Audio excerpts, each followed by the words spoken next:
এখন পর্যন্ত জানি যে তিনি সেখানে থাকবেন এবং তিনি ভার্চুয়ালি থাকবেন। এখন পর্যন্ত আমরা যেটা জানি সেটাই আপনাদের সামনে জানালাম যে এই পর্যন্ত তিনি যেভাবে করে এসেছেন সেভাবে তিনি করবেন। আর আপনি যে উদ্দেশ্যে প্রশ্নটা করেছেন সেটা ইতিমধ্যে আমরা অনেকবারই বলেছি।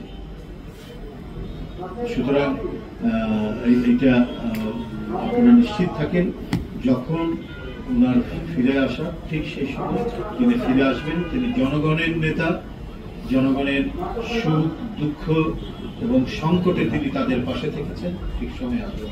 আপনারা তো এটাও জানেন যে তার মা কোটি কোটি মানুষের অত্যন্ত শ্রদ্ধেয় একজন নেত্রী, তিনি গুরুতর অসুস্থ। তো তার চিকিৎসা নিয়ে কিন্তু উদ্বিগ্ন। তো সেই চিকিৎসার কি সিদ্ধান্ত হয় না হয়, অনেক কিছু বিষয় তো আছে। তিনি তো পরিবারেরও তো জ্যেষ্ঠ সন্তান, সবকিছু চিন্তা করে তারপর দেশ, মানুষ, রাজনীতি সব চিন্তা করেই উনি সিদ্ধান্ত নেবেন। সেটা এদেশের মানুষের পক্ষে, জনগণের পক্ষে, দেশনেত্রীকে সুস্থতার জন্য তিনি খুবই সুচিন্তিত সিদ্ধান্ত নিয়ে তিনি কাজ করবেন। ধন্যবাদ।